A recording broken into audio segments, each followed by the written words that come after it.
Guarantee ಆಯ್ಕೆಗೆ ಕೈ ಪರದಾಡ್ತಿರುವಾಗಲೇ CM ಪುತ್ರನ ಸ್ಫೋಟಕ ಹೇಳಿಕೆ. ಲೋಕಸಭೆಯಲ್ಲಿ ಗೆದ್ರಷ್ಟೇ ಸಿದ್ದು 5 ವರ್ಷ ಸಿಎಂ. ಯತೀಂದ್ರ ಹೀಗಂದಿದ್ಯಾಕೆ? ಮಹಾಯುದ್ಧ ಗೆಲ್ಲೋಕೆ ರಣತಂತ್ರವೋ? ಡಿಕೆಶಿ ಬಣದ ಅಧಿಕಾರ ಸೂತ್ರವೋ? ಇದೇ ಹೊತ್ತಿನ ವಿಶೇಷ. ಲೋಕ ಗೆದ್ರಷ್ಟೇ ಸಿದ್ದು ಸೇಫ್. ನಾನು ದಿವ್ಯ ರಘುನಾಥ್.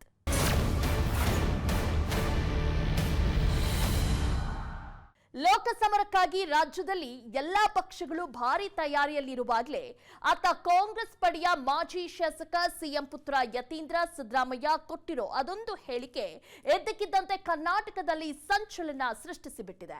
ಲೋಕಸಭೆ ಎಲೆಕ್ಷನ್ ಅಲ್ಲಿ ಕಾಂಗ್ರೆಸ್ ಭರ್ಜರಿಯಾಗಿ ಗೆದ್ರಷ್ಟೇ ಸಿದ್ದರಾಮಯ್ಯ 5 ವರ್ಷಗಳ ಕಾಲ ಸಿಎಂ ಎನ್ನೋ ಮೂಲಕ ತಂದೆಯ ರಾಜಕೀಯ ಭವಿಷ್ಯದ ಕುರಿತು ಯತೀಂದ್ರ ಮಾತನಾಡಿದ್ದಾರೆ.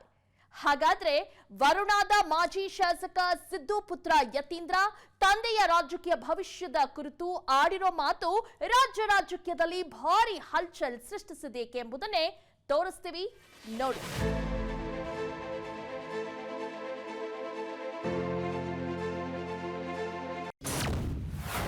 ಲೋಕಸಭಾ ಎಲೆಕ್ಷನ್ನಲ್ಲಿ ಗೆದ್ರಷ್ಟೇ ಸಿದ್ದರಾಮಯ್ಯ 5 ವರ್ಷಗಳ ಕಾಲ ಸಿಎಂ. ಹಾಸನದಲ್ಲಿ ನಿಂತು ತಂದೆಯ ರಾಜಕೀಯ ಭವಿಷ್ಯ ನುಡಿದ್ರ ಯತೀಂದ್ರ. ಮತ್ತೆ ಸಿದ್ದರಾಮಯ್ಯ ಅವರು ಶಕ್ತಿ ಹೆಚ್ಚಿ ಮುಂದಿನ 5 ವರ್ಷಗಳ ಕಾಲ ಇದೇ ಗ್ಯಾರಂಟಿ ಸ್ಕೀಮ್ಗಳನ್ನು ಮುಂದುವರಿಸಿ ಅವರು ಮುಖ್ಯಮಂತ್ರಿಗಳಾಗಿ ಕೂಡ ಯಾವುದೇ ಒಂದು ಅಡೆತಡೆ ಇಲ್ಲದೆ ಮುಂದುವರಿಯೋದಕ್ಕೆ ಸಾಧ್ಯ ಆಗುತ್ತೆ. ಇದೇ ಡೈಲಾಗ್ ಈಗ ರಾಜ್ಯ ರಾಜಕಾರಣದಲ್ಲಿ ಸಖತ್ ಸಂಚಲನ ಸೃಷ್ಟಿಸಿರೋದು. ಹೌದು, ಅಂದ್ಹಾಗೆ ಈ ಡೈಲಾಗ್ ಅನ್ನ ಬೇರೆ ಯಾರಾದ್ರೂ ಹೊಡೆದಿದ್ರೆ ಅಷ್ಟಾಗಿ ಲೆಕ್ಕಕ್ಕೆ ಬರ್ತಿರ್ಲಿಲ್ವೇನೋ. ಆದ್ರೆ ಈ ಬಗ್ಗೆ ಮಾತನಾಡಿರೋದು ಸಿಎಂ ಸಿದ್ದರಾಮಯ್ಯರ ಪುತ್ರ ಮಾಜಿ ಶಾಸಕ ಯತೀಂದ್ರ ಸಿದ್ದರಾಮಯ್ಯ. ಅಂದ್ಹಾಗೆ ಹಾಸನ ಜಿಲ್ಲೆಯ ಹೊಳೆನರಸೀಪುರ ತಾಲೂಕಿನ ಅಣ್ಣೆ ಚಾಕನಹಳ್ಳಿ ಗ್ರಾಮದಲ್ಲಿ ಸಂಗೊಳ್ಳಿ ರಾಯಣ್ಣ ಪ್ರತಿಮೆ ಉದ್ಘಾಟನೆ ಕಾರ್ಯಕ್ರಮದಲ್ಲಿ ಭಾಗಿಯಾಗಿದ್ದ ವೇಳೆ ಈ ಹೇಳಿಕೆಯನ್ನ ನೀಡಿದ್ದಾರೆ. ಮತ್ತೆ ಸಿದ್ದರಾಮಯ್ಯ ಅವರು ಶಕ್ತಿ ಹೆಚ್ಚಿ ಮುಂದಿನ 5 ವರ್ಷಗಳ ಕಾಲ ಇದೇ ಗ್ಯಾರಂಟಿ ಸ್ಕೀಮ್ಗಳನ್ನು ಮುಂದುವರಿಸಿ ಅವರು ಮುಖ್ಯಮಂತ್ರಿಗಳಾಗಿ ಕೂಡ ಯಾವುದೇ ಒಂದು ಅಡೆತಡೆ ಇಲ್ಲದೆ ಮುಂದುವರಿಯೋದಕ್ಕೆ ಸಾಧ್ಯ ಆಗುತ್ತೆ. ಹೆಚ್ಚು ಸ್ಥಾನ ಗೆದ್ದರೆ ನಮಗೆ ಬಲ ಬರುತ್ತೆ. ಇದನ್ನ ಲೋಕಸಭಾ ಚುನಾವಣೆಯಲ್ಲಿ ತೋರಿಸಬೇಕು. ಆಗ ಸಿದ್ದರಾಮಯ್ಯನವರ ಬಲ ಹೆಚ್ಚಲಿದ್ದು ಮುಂದಿನ 5 ವರ್ಷ ಗ್ಯಾರಂಟಿ ಯೋಜನೆ ಮುಂದುವರಿಸುತ್ತಾರೆ. ಅವರು ಮುಖ್ಯಮಂತ್ರಿಯಾಗಿ ಯಾವುದೇ ಅಡೆತಡೆ ಇಲ್ಲದೆ ಮುಂದುವರಿಯಲು ಸಾಧ್ಯವಾಗುತ್ತದೆ. ಹಾಗಾಗಿ ನಿಮ್ಮ ಬೆಂಬಲ, ಆಶೀರ್ವಾದ ಅವರ ಮೇಲೆ ಇರಲಿ ಎಂದಿದ್ದಾರೆ. ಇನ್ನು ಯತೀಂದ್ರ ಈ ರೀತಿ ಮಾತನಾಡ್ತಲೇ ಅತ್ತ ರಾಜಕೀಯ ಪಡಸಾಲೆಯಲ್ಲಿ ಅನೇಕ ಲೆಕ್ಕಾಚಾರಗಳು ಆರಂಭವಾಗಿವೆ. ಅಲ್ಲದೆ ಇದೇ ವೇಳೆ ಯತೀಂದ್ರ ರಾಜ್ಯ ಕಾಂಗ್ರೆಸ್ ಸರ್ಕಾರದ ಗ್ಯಾರಂಟಿ ಯೋಜನೆಗಳ ಬಗ್ಗೆಯೂ ಪ್ರಸ್ತಾಪಿಸಿದ್ದಾರೆ.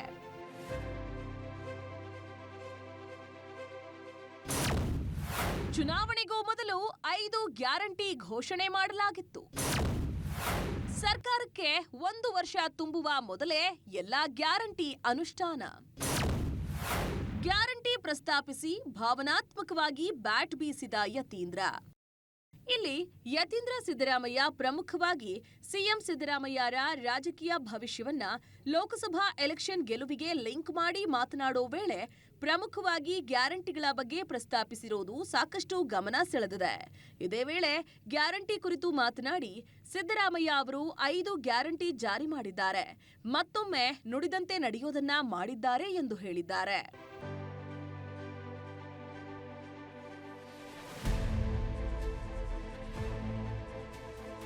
ಕೊಟ್ಟಿದ್ವಿ. ಸುಮಾರು 160 ಭರವಸೆಗಳನ್ನ ಪೂರೈಸಿದ್ವಿ. ಅನ್ನಭಾಗ್ಯ, ಕ್ಷೀರಭಾಗ್ಯ, ಕೃಷಿ ಭಾಗ್ಯ, ಕ್ಷೀರಧಾರೆ, ಶಿವಭಾಗ್ಯ, ಶಾದಿ ಭಾಗ್ಯ, ಹೀಗೆ 10 ಹಲವಾರು ಭಾಗ್ಯಗಳನ್ನ ಸಿದ್ದರಾಮಯ್ಯ ಅವರು ಕೊಟ್ಟಿದ್ವಿ. ಈ ಬಾರಿ ಚುನಾವಣೆಗಿಂತ ಮುಂಚೆ ನಾವು 5 ಪ್ರಮುಖವಾದ ಗ್ಯಾರಂಟಿಗಳನ್ನ ಕೊಟ್ಟಿದ್ವಿ. ಅನ್ನಭಾಗ್ಯ, ಗೃಹಲಕ್ಷ್ಮಿ, ಗೃಹ ಜ್ಯೋತಿ, ಶಕ್ತಿ ಯೋಜನೆ ಮತ್ತೆ ಯುವನಿಧಿ ಕಾರ್ಯಕ್ರಮಗಳು.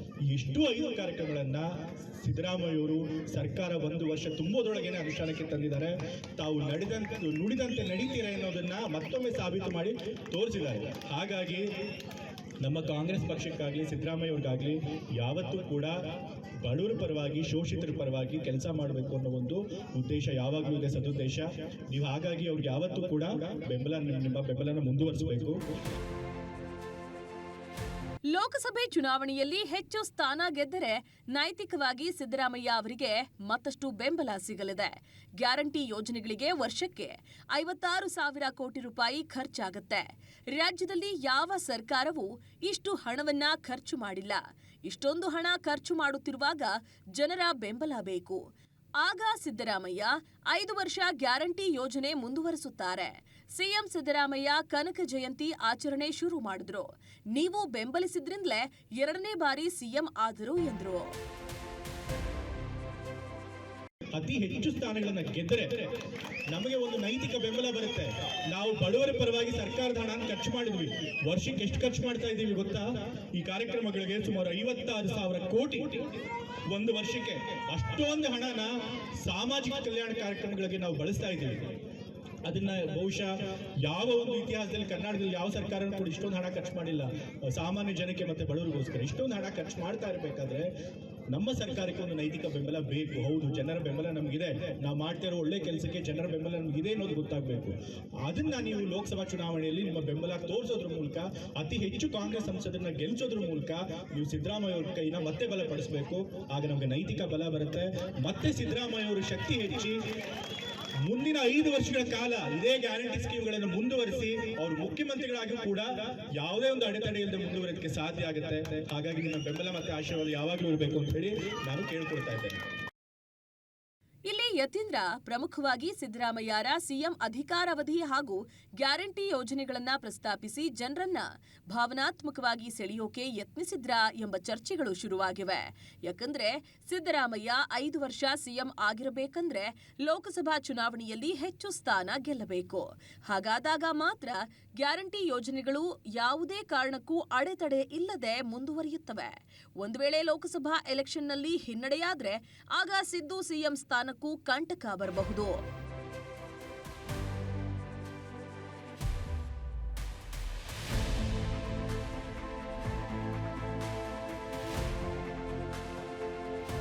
ಮುಂದೆ ಇದು ಸಹಜವಾಗಿ ಗ್ಯಾರಂಟಿ ಯೋಜನೆಗಳ ಮೇಲೆ ಎಫೆಕ್ಟ್ ಆಗಿ ನಿಂತರೂ ಅಚ್ಚರಿಯಿಲ್ಲ ಎಂಬರ್ಥದಲ್ಲಿ ಯತೀಂದ್ರ ಮಾತನಾಡಿದ್ರ. ಆ ಮೂಲಕ 5 ಗ್ಯಾರಂಟಿ ಯೋಜನೆಗಳು ಜಾರಿಯಲ್ಲಿರಬೇಕಂದ್ರೆ ನೀವು ಸಿದ್ದರಾಮಯ್ಯರನ್ನ 5 ವರ್ಷಗಳ ಕಾಲ ಸಿಎಂ ಮಾಡೋದು ಅನಿವಾರ್ಯ ಎಂಬ ಸಂದೇಶವನ್ನ ಇದೇ ವೇಳೆ ಸಿಎಂ ಪುತ್ರ ನೀಡಿದ್ರ ಎನ್ನಲಾಗ್ತಿದೆ.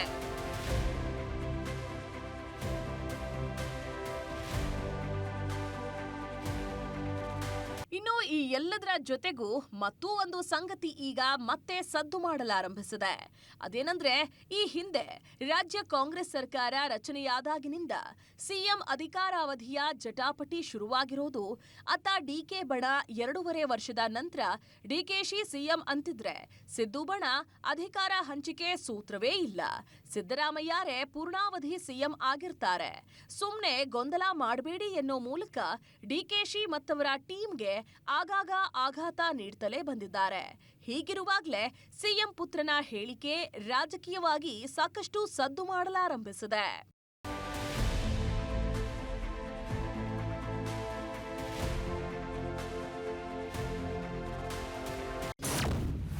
ಕಾಂಗ್ರೆಸ್ನಲ್ಲಿ ಸಿಎಂ ಕುರ್ಚಿ ಕದನ ಮತ್ತೆ ಮುನ್ನೆಲೆಗೆ ಬಂತ. ಡಿಕೆಶಿ ವಿರುದ್ಧ ಲೋಕ ಸಮರವನ್ನೇ ಅಸ್ತ್ರವಾಗಿಸಿಕೊಳ್ಳಲಾಗ್ತಿದೆಯಾ? ಅದು ಕಳೆದ ವರ್ಷ ವಿಧಾನಸಭಾ ಎಲೆಕ್ಷನ್ಗೆ ರಾಜ್ಯದಲ್ಲಿ ಎಲ್ಲಾ ಪಕ್ಷಗಳು ಸಜ್ಜಾಗ್ತಲೇ ಕೈಕಟ್ಟಾಳುಗಳು ಅಖಾಡದಲ್ಲಿ ಹೊಸ ಘೋಷಣೆಗಳನ್ನ, ಭರವಸೆಗಳನ್ನ ಮತದಾರರಿಗೆ ನೀಡಿದ್ರು. ಇದೇ ವೇಳೆ ಕೈ ನಾಯಕ ಡಿಕೆ ಶಿವಕುಮಾರ್ ಅದೊಂದು ಮನವಿ ಮೂಲಕ ಮತದಾರರನ್ನ ಸೆಳೆಯೋ ಕೆಲಸ ಮಾಡಿದ್ರು. ನಾನು ನಿಮ್ಮ ಮಗ, ಜೆಡಿಎಸ್ಗೆ ಈಗಾಗಲೇ ಅವಕಾಶ ನೀಡಿದ್ದೀರಿ. ಈ ಚುನಾವಣೆಯಲ್ಲಿ ನನಗೂ ಅವಕಾಶ ನೀಡಬೇಕು. ಜನತಾದಳ ಅಧಿಕಾರಕ್ಕೆ ಬರುವುದಿಲ್ಲ. ಬಿಜೆಪಿ ಮತ್ತೆ ಅಧಿಕಾರಕ್ಕೆ ಬರುವುದನ್ನ ತಡೆಯಲು ಅದರ ಬೆಂಬಲಿಗರು ಕಾಂಗ್ರೆಸ್ಗೆ ಬೆಂಬಲ ನೀಡಬೇಕು ಎಂದು ಮತದಾರರಲ್ಲಿ ಮನವಿ ಮಾಡಿದ್ರು.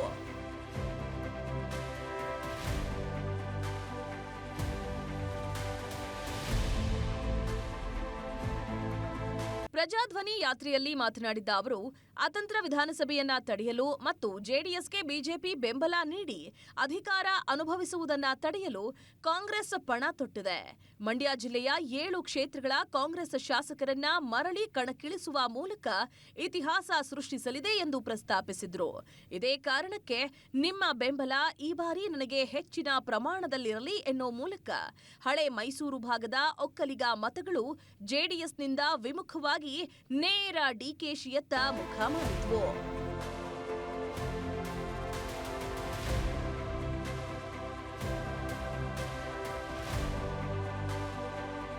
ಪರಿಣಾಮ ಹಳೆ ಮೈಸೂರು ಭಾಗದಲ್ಲೂ ಭರ್ಜರಿ ಪರ್ಫಾರ್ಮೆನ್ಸ್ ನೀಡಿ ಕಾಂಗ್ರೆಸ್ ಜೆಡಿಎಸ್ ಅಸ್ತಿತ್ವಕ್ಕೆ ಮರ್ಮಾಘಾತ ನೀಡಿದ್ದು ಈಗ ಇತಿಹಾಸ. ಇನ್ನು ಇಲ್ಲಿ ಪ್ರಮುಖವಾಗಿ ಒಕ್ಕಲಿಗ ಸಮುದಾಯ ಡಿಕೆಶಿ ಸಿಎಂ ಆಗಲಿದ್ದಾರೆ ಎಂಬ ಕಾರಣಕ್ಕೇನೆ ಹೆಚ್ಚಿನ ಮತಗಳ ಮೂಲಕ ಬಲ ತುಂಬಿದ್ದು ಎಂಬ ಸಂಗತಿ ಗೌಪ್ಯವಾಗೇನೂ ಉಳಿದಿಲ್ಲ. ಇಂತಹ ಸಮಯದಲ್ಲೇ ಯತೀಂದ್ರ ಸಿದ್ದರಾಮಯ್ಯ ನಮ್ಮಪ್ಪ 5 ವರ್ಷ ಸಿಎಂ ಆಗಿರಬೇಕಂದ್ರೆ ನೀವು ಲೋಕ ಸಮರದಲ್ಲಿ ಕಾಂಗ್ರೆಸ್ಗೆ ಹೆಚ್ಚಿನ ಸ್ಥಾನದ ಮೂಲಕ ಸಪೋರ್ಟ್ ಮಾಡಬೇಕು ಎಂದಿರೋದು ಭಾರಿ ಸಂಚಲನ ಸೃಷ್ಟಿಸಿದೆ.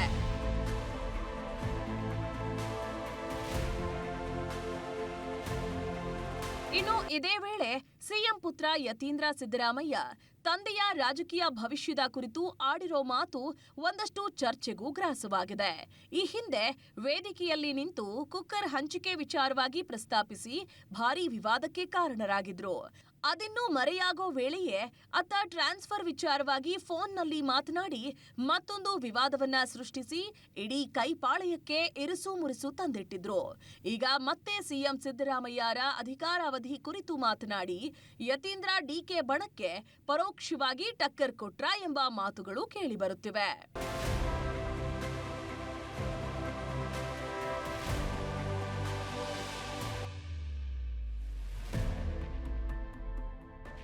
ಇನ್ನು ಇದೆಲ್ಲದರ ನಡುವೆ ಅತ್ತ ವಿಪಕ್ಷ ಬಿಜೆಪಿ ಯತೀಂದ್ರರ ಇದೇ ಡೈಲಾಗ್ ಬಳಸಿಕೊಂಡು ಡಿಸಿಎಂ ಡಿಕೆಶಿ ಕಾಲೆಳೆಯೋಕೆ ಶುರು ಮಾಡಿದೆ.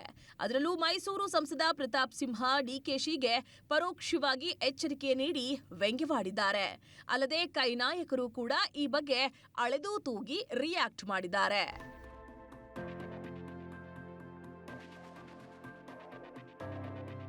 ಯತೀಂದ್ರ ಸಿದ್ದರಾಮಯ್ಯ ಹೇಳಿಕೆ ಕುರಿತು ಕೈ ನಾಯಕರು ಹೇಳಿದ್ದೇನು?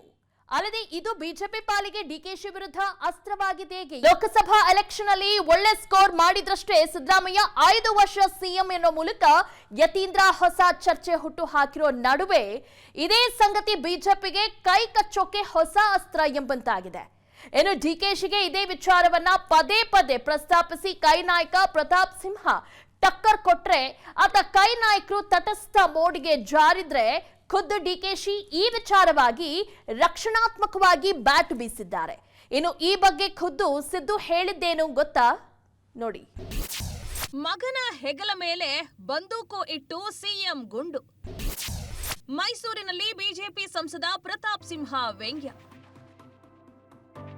ಒಂದೆಡೆ ಯತೀಂದ್ರ ಸಿದ್ದರಾಮಯ್ಯ ಸಿಎಂ ಸ್ಥಾನದಲ್ಲಿ ಸಿದ್ದರಾಮಯ್ಯ 5 ವರ್ಷ ಮುಂದುವರಿಬೇಕಂದ್ರೆ ಅದಕ್ಕೆ ಈ ಬಾರಿ ಲೋಕಸಭಾ ಚುನಾವಣೆಯಲ್ಲಿ ಹೆಚ್ಚಿನ ಸೀಟ್ ಗೆಲ್ಲಬೇಕು ಎನ್ನೋ ಮೂಲಕ ಸಿಎಂ ಆಗಿ ಸಿದ್ದರಾಮಯ್ಯ ಪೂರ್ಣಾವಧಿ ಇರ್ತಾರೆ ಎಂದು ಪರೋಕ್ಷವಾಗಿ ಹೇಳಿದಂತಿದೆ. ಇನ್ನು ಇದೇ ವಿಚಾರ ಅತ್ತ ಬಿಜೆಪಿ ನಾಯಕರಿಗೆ ಲಡ್ಡು ಬಂದು ಬಾಯಿಗೆ ಬಿತ್ತ ಎಂಬಂತಾಗಿದೆ. ಅದರಲ್ಲೂ ಇತ್ತೀಚೆಗಷ್ಟೇ ಸಿದ್ದರಾಮಯ್ಯ ವಿರುದ್ಧ ಮಾತಿನ ಸಮರ ಸಾರಿದ್ದ ಸಂಸದ ಪ್ರತಾಪ್ ಸಿಂಹ ಇದೇ ವಿಚಾರವಾಗಿ ಪ್ರಸ್ತಾಪಿಸಿ ಡಿಕೆಶಿ ಕಾಲೆಳೆಯೋ ಕೆಲಸ ಮಾಡಿದ್ದಾರೆ. ಮಾನ್ಯ ಡಿಕೆ ಶಿವಕುಮಾರ್ ಅವ್ರ ಬಗ್ಗೆ ಒಂದು ರೀತಿಯಲ್ಲಿ ಪಾಪ ಅನಿಸುತ್ತೆ. ಯಾಕೆಂತಂದರೆ ಚುನಾವಣೆಗಿಂತ ಮೊದಲು SM ಕೃಷ್ಣ ಅವರ ನಂತರ ನಿಮ್ಮ ಮನೆ ಬಾಗಿಲಿಗೆ ಒಂದು ಅವಕಾಶ ಬಂದಿದೆ ಅಂತೇಳಿ ಇಡೀ ಹಳೆ ಮೈಸೂರು ಭಾಗದಲ್ಲಿ ಒಕ್ಕಲಿಗರ ಮನೆ ಹತ್ರ ಹೋಗಿ ಒಂದು ಓಟ್ ಹಾಕಿ ನಿಮ್ಮ ಮನೆ ಬಾಗಿಲಿಗೆ ಮುಖ್ಯಮಂತ್ರಿ ಸ್ಥಾನ ಬಂದಿದೆ, ನನಗೊಂದು ಅವಕಾಶ ಕೊಡಿ ಅಂತ ಕೇಳಿದರು. ಒಬ್ಬ ಪಕ್ಷದ ಅಧ್ಯಕ್ಷ ಆಗಿ ಸಮರ್ಥವಾಗಿ ಪಕ್ಷವನ್ನು ಮುನ್ನಡೆಸೋದು ಮಾತ್ರ ಅಲ್ಲ, ಬಂಡವಾಳ ಹಾಕಿದಂಥವ್ರು ಡಿಕೆ ಶಿವಕುಮಾರ್ ಅವರು. ಆದರೆ ಗೆದ್ದು ಕೂಡಲೇ ಸಿದ್ದರಾಮಯ್ಯನವರು ಹಠ ಹಿಡಿದ್ಬಿಟ್ಟು ಅವರ ಕೇಂದ್ರದ ನಾಯಕತ್ವವನ್ನು ಕೂಡ ಅದಕ್ಕೆ ಅವರ ಒತ್ತಡಕ್ಕೆ ಮಣಿದು 2.5 ವರ್ಷ ಸಿದ್ದರಾಮಯ್ಯನವರಿಗೆ 2.5 ವರ್ಷ ಡಿಕೆ ಶಿವಕುಮಾರ್ ಅವರಿಗೆ ಅಂತ ತೀರ್ಮಾನವನ್ನು ಕೊಟ್ಟಾಯಿತು. ಆದರೆ ಆ ಚೇರಿಗೆ ಕೂತ್ಕೊಂಡಿದ್ದ ದಿನದಿಂದಲೇ ಸಿದ್ದರಾಮಯ್ಯನವರು 5 ವರ್ಷ ಬಿಟ್ಕೊಡಲ್ಲ ಅನ್ನೋದನ್ನು ಅಲ್ಲಿ MB ಪಾಟೀಲ್ ಅವ್ರ ಮುಖಾಂತರವಾಗಿ ಈ ಹೇಳಿಕೆ ಕೊಡ್ಸೋಕೆ ಶುರು ಮಾಡಿರು. ಆಮೇಲೆ ಸತೀಶ್ ಜಾರಕಿಹೊಳಿ ಅವರೇ ಹೆಗಲ ಮೇಲೆ ಬಂದೂಕ ಇಟ್ಬಿಟ್ಟು ಡಿ ಕೆ ಶಿವಕುಮಾರ್ ಅವರು ಎದೆ ಕೊಂಡೊಡಿದ್ರು. ಅದಾದಮೇಲೆ ಸಿ ಟಿ ರಾಜಣ್ಣನ ಕೈಲಿ ಹೇಳಿಸಿದ್ರು, ಜಮೀರ್ ಅಹಮದ್ ಕೈಲಿ ಹೇಳಿಸಿದ್ರು. ಹೀಗೆ ಸಾಲಾಗಿ ಡಿ ಕೆ ಅವ್ರಿಗೆ ಬಿಟ್ಕೊಡಲ್ಲ ಅಂತ ಹೇಳಿಸ್ತಾ ಇದ್ರು. ಈ ಮಧ್ಯದಲ್ಲಿ ಸಿದ್ದರಾಮಯ್ಯನವರು ತಾವೇ ಹೇಳ್ಬಿಟ್ರು 5 ವರ್ಷ ನಾನೇ ಅಂದ್ರು. ಈಗ ಮಗನ ಕೈಲಿ ಹೇಳ್ಸಕ್ಕೆ ಶುರು ಮಾಡಿದ್ದಾರೆ. ಹೀಗೆ ಸಿದ್ದರಾಮಯ್ಯ ಡಿಕೆಶಿಗೆ ನೇರವಾಗಿ ಅರಿವಾಗುವಂತೆ ಮಾಡ್ತಿದ್ದಾರೆ 5 ವರ್ಷವೂ ನಾನೇ ಸಿಎಂ ಎಂದು. ಆದ್ರೆ ಡಿಕೆಶಿ ಸಿಎಂ ಆಗ್ತಾರೆ ಎಂದು ನೆಚ್ಚಿಕೊಂಡು ಹಳೆ ಮೈಸೂರು ಭಾಗದ ಜನರು ಓಟ್ ಹಾಕಿ ಗೆಲ್ಲಿಸಿದ್ದಾರೆ. ಆದ್ರೀಗ ಎಲ್ಲವೂ ಉಲ್ಟಾ ಆಗ್ತಿದೆ ಎಂದು ಪ್ರತಾಪ್ ಸಿಂಹ ಟೀಕಿಸಿದ್ರು. ಇನ್ನು ಹೀಗೆ ಬಿಜೆಪಿ ನಾಯಕ ಪ್ರತಾಪ್ ಸಿಂಹ ಸಿದ್ದರಾಮಯ್ಯ ಅಂಡ್ ಸನ್ ವಿರುದ್ಧ ಹರಿಹಾಯ್ತಲೆ ಅತ್ತ ವಿಪಕ್ಷ ನಾಯಕ ಆರ್ ಅಶೋಕ್ ಕೂಡ ಇದೇ ವಿಚಾರವಾಗಿ ಕೈ ಪಡೆಯನ್ನ ತರಾಟೆಗೆ ತೆಗೆದುಕೊಂಡ್ರು. ಈಗಾಗಿರೋ ನಮಗೆ ಇರುವಂತ ಮಾಹಿತಿ ಮಾಧ್ಯಮದಲ್ಲಿ ಬಂದಿರೋದು, ಮತ್ತೆ ಡಿ ಕೆ ಶಿವಕುಮಾರ್ ಅಸೆಂಬ್ಲಿಯಲ್ಲಿ ಹೇಳಿದ್ರು ಬಜೆಟ್ ಸಿದ್ದರಾಮಯ್ಯನವರು ಮಂಡಿಸ್ತಾರ ಅಂತ. ಇಲ್ಲ ಕಾಂಗ್ರೆಸ್ ಪಾರ್ಟಿ ಮಂಡಿಸ್ತೈತೆ ಅಂತ ಹೇಳಿದ್ರು. ಅದರಿಂದ ಸ್ಪಷ್ಟವಾಗಿ ಸಿದ್ದರಾಮಯ್ಯನವರು ಇಳಿಸುವಂಥದ್ದು ಗ್ಯಾರಂಟಿ. ಇನ್ನ 6 ತಿಂಗಳಲ್ಲೋ ವರ್ಷದಲ್ಲೋ ಇಳಿಸ್ತಾರೆ, ಅದು ಗ್ಯಾರಂಟಿ ಯಾವುದಿಲ್ಲ. ಈ ಲೋಕಸಭಾ ಚುನಾವಣೆ ಗೆಲ್ಲೋದು ಸೋಲೋದು ಜನರ ಕೈಯಲ್ಲಿದೆ. ಹೀಗೆ ಲೋಕಸಭಾ ಗೆಲ್ಲೋದು ಜನರ ಕೈನಲ್ಲಿದೆ. ಆದ್ರೆ ಕಾಂಗ್ರೆಸ್ ನಾಯಕರ ಹೇಳಿಕೆ ನೋಡಿದ್ರೆ ಸಿದ್ದರಾಮಯ್ಯ ಸಿಎಂ ಸ್ಥಾನದಿಂದ ಕೆಳಗಿಳಿಯೋದೇ ಗ್ಯಾರಂಟಿ ಅಂತ ಅಶೋಕ್ ಮೂದಲಿಸಿದ್ರು. ಇನ್ನು ಬಿಜೆಪಿ ನಾಯಕರು ಹೀಗೆ ಯತೀಂದ್ರ ಸಿದ್ದರಾಮಯ್ಯ ಹೇಳಿಕೆಯನ್ನೇ ಅಸ್ತ್ರವಾಗಿಸಿಕೊಂಡು ಡಿಕೆಶಿ ಹಾಗೂ ಸಿದ್ದರಾಮಯ್ಯರನ್ನ ಟೀಕಿಸ್ತಾ ಇದ್ರೆ, ಇದೇ ವಿಚಾರವಾಗಿ ಅತ್ತ ಕೈ ನಾಯಕರು ಮಾತ್ರ ತಟಸ್ಥ ನೀತಿ ಅನುಸರಿಸದಂತಿದೆ. ಯತೀಂದ್ರ ಸಿದ್ದರಾಮಯ್ಯನವರು ಯಾವ ಕಾರಣಕ್ಕೆ ಈ ರೀತಿ ಹೇಳಿದ್ರೋ ಗೊತ್ತಿಲ್ಲ. ಬಟ್ ನಮ್ಮ ಎಲ್ಲರದು ಕೂಡ ಕಲೆಕ್ಟಿವ್ ಲೀಡರ್ಶಿಪ್ಪು ಎಲ್ಲರೂ ಕೂಡ ಮುಂಬರುವಂಥ ಲೋಕಸಭಾ ಚುನಾವಣೆಯಲ್ಲಿ ಅತ್ಯಧಿಕ ಸೀಟ್ಗಳನ್ನು ಗೆಲ್ಲೋದು ಅಷ್ಟೇ ನಮ್ಮ ಗುರಿ. ಅಷ್ಟರ ಬಗ್ಗೆ ಅಷ್ಟೇ ನಾನು ಮಾತನಾಡಲಿಕ್ಕೆ ಬಯಸ್ತೀನಿ. ಅವರ ಹೇಳಿಕೆಯನ್ನು ನಾನು ಗಮನಿಸಿಲ್ಲ. ಆದರೆ ನಮಗೆ ಜವಾಬ್ದಾರಿಗಳನ್ನು ಕೊಟ್ಟಿರೋದಂತೂ ನಿಜ. ನಾವೆಲ್ಲರೂ ಕೆಲಸ ಮಾಡಬೇಕು, 28 ಕ್ಷೇತ್ರವನ್ನು ಕೂಡ ಗೆದ್ಸ್ಕೊಂಡು ಬರಬೇಕು ಅಂತಕ್ಕಂಥ ಸೂಚನೆಯನ್ನಂತೂ ಕೊಟ್ಟಿದ್ದಾರೆ. ಈಗಾಗಲೇ ಅದ್ರ ಬಗ್ಗೆ ಹೇಳಿದೀವಿ. ನಮ್ಗೆ ಏನೋ ಚರ್ಚೆ ಆಗಿದೆ, ಏನಿರ್ಬೇಕಂತ ನಮ್ಗೆ ಗೊತ್ತಿಲ್ಲ. ಈಗ ಅವ್ರವ್ರು ಇಂಡಿವಿಜುವಲ್ ಹೇಳ್ತಾನೆ ಇದ್ದಾರೆ. ಸೊ ಅದ್ರ ಬಗ್ಗೆ ನಾ ರಿಯಾಕ್ಟ್ ಮಾಡಲಿ. ಯಾರೋ ಹೇಳಿದ್ದು ಎಲ್ಲೋ ಅವ್ರು ಹೇಳಿದ್ದು ನಾ ಎಲ್ಲದಕ್ಕೂ ಮಂತ್ರಿಗಳು ಶಾಸಕರು ರಿಯಾಕ್ಟ್ ಮಾಡ್ಲಿಕ್ಕಾಗಲ್ಲ. ಅದು ಅವ್ರ ಪರ್ಸನಲ್ ಇರ್ಬೋದು. ಮುಖ್ಯಮಂತ್ರಿಗಳು ಯಾರು ಯಾವಾಗ ಇವೆಲ್ಲವೂ ಕೂಡ ವರಿಷ್ಠರಿದ್ದಾರೆ. ನಮ್ಮ ಮುಖ್ಯಮಂತ್ರಿಗಳಿದ್ದಾರೆ, ಉಪಮುಖ್ಯಮಂತ್ರಿಗಳಿದ್ದಾರೆ. ಅದು ಪಕ್ಷದಲ್ಲಿ ತೀರ್ಮಾನ ಆಗುತ್ತೆ ಯಾವಾಗ ಯಾರು ಏನು ಅನ್ನುವಂತಹದ್ದು. ಆದ್ರೆ ಇವತ್ತು ಅದನ್ನ ನೋಡಿ ಯಾರು ಮುಖ್ಯಮಂತ್ರಿ ಇರ್ತಾರೆ ಅನ್ನೋದು ಮುಖ್ಯ ಇಲ್ಲ ಅಂತಲ್ಲ. ಆದ್ರೆ ಅದಕ್ಕಿಂತ ಹೆಚ್ಚಿನ ಮುಖ್ಯ ಜನಗಳಿಗೆ ನಾವು ಅಧಿಕಾರದಲ್ಲಿರುವಾಗ ಏನ್ ಕೆಲಸ ಮಾಡ್ತೀವಿ ಅನ್ನೋದು ಮುಖ್ಯ. ಹೀಗೆ ಕಾಂಗ್ರೆಸ್ ನಾಯಕರು ಯತೀಂದ್ರ ಸಿದ್ದರಾಮಯ್ಯ ಕುರಿತು ಈ ರೀತಿ ನಮಗೆ ಆ ಬಗ್ಗೆ ಮಾಹಿತಿ ಇಲ್ಲ, ಎಲ್ಲವನ್ನೂ ಹೈಕಮಾಂಡ್ ತೀರ್ಮಾನಿಸುತ್ತೆ ಎನ್ನೋ ಮೂಲಕ ಯತೀಂದ್ರ ಸಿದ್ದರಾಮಯ್ಯರ ಹೇಳಿಕೆಯಿಂದ ಅಂತರ ಕಾಯ್ದುಕೊಳ್ಳೋ ಕೆಲಸ ಮಾಡಿದಂತಿದೆ. ಇನ್ನು ಇದೇ ವಿಚಾರವಾಗಿ ಪ್ರತಿಕ್ರಿಯಿಸಿದ ಡಿಕೆಶಿ ಯತೀಂದ್ರ ಹೇಳಿಕೆಯನ್ನ ಬೇರೆ ರೀತಿ ಅರ್ಥ ಮಾಡಿಕೊಳ್ಳುವುದು ಬೇಡ ಎಂದು ರಕ್ಷಣಾತ್ಮಕವಾಗಿ ಬ್ಯಾಟ್ ಬೀಸಿದ್ದಾರೆ. ನಮ್ಮ ಸರ್ಕಾರ 5 ವರ್ಷ ಬಲಿಷ್ಠವಾಗಿರ್ತದೆ, ಯಾರು ಈಗ ನಮ್ಮ ರಾಜ್ಯದ ಮುಖ್ಯಮಂತ್ರಿ ಸಿದ್ದರಾಮಯ್ಯ ಅವ್ರ ನಾಯಕತ್ವದಲ್ಲಿ ನಾನು ಕಾಂಗ್ರೆಸ್ ಪಕ್ಷದ ಅಧ್ಯಕ್ಷ ನಾನಿರ್ತೀನಿ, ಅವರು ಮುಖ್ಯಮಂತ್ರಿ ಇದ್ದಾರೆ. ನಾವಿಬ್ಬರು ಸೇರಿ ಎಲೆಕ್ಷನ್ ಮಾಡ್ತಾ ಇದ್ದೀವಿ. ಅವ್ರ ಲೀಡರ್ಶಿಪ್ ಎಲೆಕ್ಷನ್ ಮಾಡ್ತಾರೆ, ಅನುಮಾನ ಏನಿಲ್ಲ. ಆಸೆ ಪಡೋದು, ಕೇಳೋದು, ಜನರಿಗೆ ಅಪೀಲ್ ಮಾಡೋದು. ಈಗ ನಾನು ನಮ್ಮ ಕಡೆ ಹೋದಾಗ ನನ್ಗೆ ಶಕ್ತಿ ಕೊಡಿ ಅಂತ ನಾನೇ ಕೇಳಕ್ಕೆ, ಇದು ಎಲ್ಲರ ಸ್ವಾಭಾವಿಕ ಧರ್ಮ. ಅದಕ್ಕೆ ಯಾಕೆ ನಾವು ಬೇರೆ ತರ ಟ್ವಿಸ್ಟ್ ಮಾಡಬೇಕು? ಟ್ವಿಸ್ಟ್ ಮಾಡೋಂತ ಅವಶ್ಯಕತೆ ಇಲ್ಲ. ಯತೀಂದ್ರ ಬಹಳ ಸೆನ್ಸಿಬಲ್ ನಾಯಕ, ಉದ್ಭವ ಆಗ್ತಾ ಇರುವಂತ ನಾಯಕ. ನಾವು ಅವ್ರಿಗೆ ಪ್ರೋತ್ಸಾಹ. ಇನ್ನು ಇದೇ ವಿಚಾರವಾಗಿ ಸಿಎಂ ಸಿದ್ದರಾಮಯ್ಯ ಪ್ರತಿಕ್ರಿಯಿಸಿ, ಈ ಬಗ್ಗೆ ನಾನಾಗಲಿ ಯತೀಂದ್ರ ಆಗಲಿ ತೀರ್ಮಾನ ಮಾಡಲ್ಲ ಎಂದು ಹೇಳೋ ಮೂಲಕ ವಿವಾದ ತಣ್ಣಗಾಗಿಸೋ ಪ್ರಯತ್ನ ಮಾಡಿದ್ದಾರೆ. ಹೈಕಮಾಂಡ್ ಅವ್ರು ತೀರ್ಮಾನ ಮಾಡ್ತಾರ್ರಿ, ಅವರು ಮಾಡಲ್ಲ, ನಾನು ಮಾಡಲ್ಲ, ಹೈಕಮಾಂಡ್ ತೀರ್ಮಾನ ಮಾಡಲ್ಲ. ಯತೀಂದ್ರ ಸಿದ್ದರಾಮಯ್ಯ ಲೋಕಸಭೆ ಎಲೆಕ್ಷನ್ ಗೆದ್ರೆ 5 ವರ್ಷ ಸಿದ್ದರಾಮಯ್ಯ ಸಿಎಂ ಆಗಿ ಅವಧಿ ಪೂರ್ಣಗೊಳಿಸುತ್ತಾರೆ ಎಂಬ ಹೇಳಿಕೆ ಸಾಕಷ್ಟು ಚರ್ಚೆಗೆ ಗ್ರಾಸವಾಗಿರೋ ನಡುವೆ ಅದೊಂದು ಟಾರ್ಗೆಟ್ ಇಟ್ಕೊಂಡೇ ಈ ಹೇಳಿಕೆ ಹೊರಬಂತ ಹೊಸ ವಾದವು ಶುರುವಾಗಿದೆ. ಲೋಕಸಭೆ ಎಲೆಕ್ಷನ್ ವೇಳೆಯಲ್ಲೇ ಸಿದ್ದರಾಮಯ್ಯ ಪೂರ್ಣಾವಧಿ ಸಿಎಂ ವಿಚಾರದ ಕುರಿತು ಯತೀಂದ್ರ ಸಿದ್ದರಾಮಯ್ಯ ಹೇಳಿಕೆ ನೀಡಿರೋದು ಕೂಡ ಸಿದ್ದು ಬಣ ಡಿಕೆಶಿ ವಿರುದ್ಧ ಪ್ರಯೋಗಿಸಿದ ಪವರ್ಫುಲ್ ಅಸ್ತ್ರ ಎನ್ನಲಾಗ್ತಾ ಇದೆ. ಪ್ರಮುಖವಾಗಿ ಈ ಹಿಂದೆ ಡಿಕೆ ಬೆನ್ನಿಗೆ ನಿಂತಿದ್ದ ಹಳೆ ಮೈಸೂರು ಭಾಗದ ಮತಗಳನ್ನ ಟಾರ್ಗೆಟ್ ಮಾಡಿಯೇ ಈ ಹೇಳಿಕೆ ನೀಡಲಾಗಿದೆ ಎನ್ನಲಾಗ್ತಿದೆ. ಹಳೆ ಮೈಸೂರು ಭಾಗದಲ್ಲಿ ಪ್ರಭಾವ ಹೆಚ್ಚಿಸಿಕೊಳ್ಳೋಕೆ ಸಿದ್ದು ತಂತ್ರ. ಹೆಚ್ಚಿನ ಲೋಕಸಭಾ ಕ್ಷೇತ್ರ ಗೆಲ್ಲೋಕೆ ದಾಳ ಉರುಳಿಸಲಾಗ್ತಿದೆಯಾ? ನಮ್ಮ ಸರ್ಕಾರಕ್ಕೆ ಒಂದು ನೈತಿಕ ಬೆಂಬಲ ಬೇಕು. ಹೌದು, ಜನರ ಬೆಂಬಲ ನಮಗಿದೆ, ನಾವು ಮಾಡ್ತಾ ಇರೋ ಒಳ್ಳೆ ಕೆಲಸಕ್ಕೆ ಜನರ ಬೆಂಬಲ ನಮಗಿದೆ ಅನ್ನೋದು ಗೊತ್ತಾಗಬೇಕು. ಅದನ್ನ ನೀವು ಲೋಕಸಭಾ ಚುನಾವಣೆಯಲ್ಲಿ ನಿಮ್ಮ ಬೆಂಬಲ ತೋರಿಸೋದ್ರ ಮೂಲಕ, ಅತಿ ಹೆಚ್ಚು ಕಾಂಗ್ರೆಸ್ ಸಂಸದರನ್ನ ಗೆಲ್ಲಿಸೋದ್ರ ಮೂಲಕ ನೀವು ಸಿದ್ದರಾಮಯ್ಯ ಅವ್ರ ಕೈನ ಮತ್ತೆ ಬಲಪಡಿಸಬೇಕು. ಯತೀಂದ್ರ ಸಿದ್ದರಾಮಯ್ಯ ಹಾಸನ ಜಿಲ್ಲೆಯ ಹೊಳೆನರಸೀಪುರ ತಾಲೂಕಿನ ಅಣ್ಣೆಚಾಕನಹಳ್ಳಿ ಗ್ರಾಮದಲ್ಲಿ ಸಂಗೊಳ್ಳಿ ರಾಯಣ್ಣ ಪ್ರತಿಮೆ ಉದ್ಘಾಟನೆ ಕಾರ್ಯಕ್ರಮದಲ್ಲಿ ಭಾಗಿಯಾಗಿದ್ದ ವೇಳೆ ಈ ಹೇಳಿಕೆಯನ್ನ ನೀಡಿದ್ದಾರೆ. ಇದೇ ಈಗ ಒಂದಷ್ಟು ಚರ್ಚೆ ಹುಟ್ಟು ಹಾಕಿರೋದು. ಯಾಕಂದ್ರೆ ಹಳೆ ಮೈಸೂರು ಭಾಗದಲ್ಲಿ ತಮ್ಮ ಪ್ರಭಾವ ಉಳಿಸಿಕೊಳ್ಳಲು ಸಿದ್ದರಾಮಯ್ಯ ಕೂಡ ಪ್ರಯತ್ನ ಪಡ್ತಲೇ ಇದ್ದಾರೆ. ಅಲ್ಲದೆ ಈ ಹಿಂದೆ ದಳಪತಿಗಳನ್ನೇ ಓವರ್ಟೇಕ್ ಮಾಡಿ ಈ ಭಾಗದಲ್ಲಿ ಡಿಕೆಶಿ ತಮ್ಮ ಪ್ರಾಬಲ್ಯ ಪ್ರೂವ್ ಮಾಡಿದ್ದಾರೆ. ಇನ್ನು ಈ ಬಾರಿ ಲೋಕಸಭಾ ಎಲೆಕ್ಷನ್ನಲ್ಲಿ ಸಿಎಂ ಸಿದ್ದರಾಮಯ್ಯ ಈ ಭಾಗದಲ್ಲಿ ಅಂದ್ರೆ ಮೈಸೂರು, ಮಂಡ್ಯ, ಬೆಂಗಳೂರು ಗ್ರಾಮಾಂತರ, ಬೆಂಗಳೂರು, ಚಾಮರಾಜನಗರ, ತುಮಕೂರು, ಕೋಲಾರ, ಹಾಸನದಲ್ಲಿ ತಮ್ಮ ಪ್ರಭಾವ ಹೆಚ್ಚಿಸಿಕೊಂಡು ಜೊತೆಗೆ ಅದರ ಮೂಲಕವೇ ಲೋಕಸಭಾ ಎಲೆಕ್ಷನ್ನಲ್ಲಿ ಗೆಲ್ಲೋ ಯೋಜನೆಯಲ್ಲಿರುವಂತಿದೆ.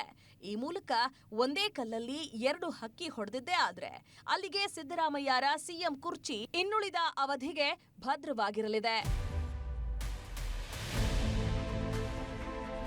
ಅಲ್ಲದೆ ಈ ಮೂಲಕ ಡಿಕೆ ಶಿವಕುಮಾರ್ ಪ್ರಭಾವ ಕಡಿಮೆಯಾದ್ರೆ ಅಲ್ಲಿಗೆ ಹಳೆ ಮೈಸೂರು ಭಾಗದ ಬೆಂಬಲದೊಂದಿಗೆ ಸಿದ್ದರಾಮಯ್ಯ ಅನಾಯಾಸವಾಗಿ ಅಧಿಕಾರ ನಡೆಸಬಹುದು. ಅದೇ ಕಾರಣಕ್ಕೆ ಯತೀಂದ್ರ ಹಳೆ ಮೈಸೂರು ಭಾಗದ ಹಾಸನದಲ್ಲೇ ನಿಂತು ಈ ಹೇಳಿಕೆ ನೀಡಿದ್ರ ಜೊತೆಗೆ ಅಲ್ಲಿನ ಜನರನ್ನ ಭಾವನಾತ್ಮಕವಾಗಿ ಸಿದ್ದರಾಮಯ್ಯರ ಬಳಿ ಸೆಳೆಯೋ ಕೆಲಸ ಮಾಡಿದ್ರ ಎಂಬಂತಾಗಿದೆ.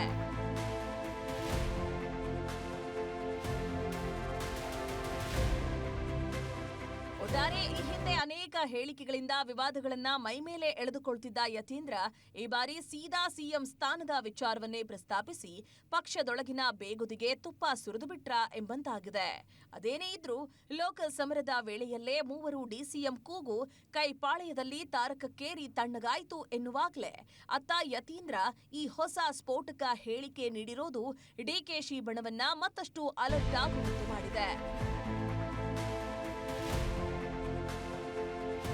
ಯತೀಂದ್ರ ಸಿದ್ದರಾಮಯ್ಯ ಮುಂದಿನ 5 ವರ್ಷಗಳ ಕಾಲ ಸಿದ್ದರಾಮಯ್ಯರೇ ಸಿಎಂ ಆಗಲಿದ್ದಾರೆ. ಅದಕ್ಕೆ ಲೋಕಸಭೆ ಚುನಾವಣೆಯಲ್ಲಿ ಒಳ್ಳೆ ಫಲಿತಾಂಶ ಬರಬೇಕು ಎನ್ನುವ ಮೂಲಕ ಕೈ ಮನೆಯಲ್ಲಿ ಹೊಸ ಕಿಚ್ಚು ಹೊತ್ತಿಸಿದಂತಿದೆ. ಇದೆಲ್ಲವೂ ಕೈ ಪಾಲಿಗೆ ಲೋಕಸಮರದಲ್ಲಿ ನೆರವಾಗುತ್ತಾ ಅಥವಾ ಕುರ್ಚಿಗಾಗಿ ಆಂತರಿಕ ಯುದ್ಧ ತಾರಕಕ್ಕೇರುವಂತೆ ಮಾಡುತ್ತಾ ಗೊತ್ತಿಲ್ಲ. ಇದೇ ಹೊತ್ತಿನ ವಿಶೇಷ. ಅನುಕ್ಷಣದ ಸುದ್ದಿಗಳಿಗಾಗಿ ನೋಡ್ತಾರೆ ವಿಸ್ತಾರ ನ್ಯೂಸ್. ಇದು ನಿಖರ ಜನಪರ.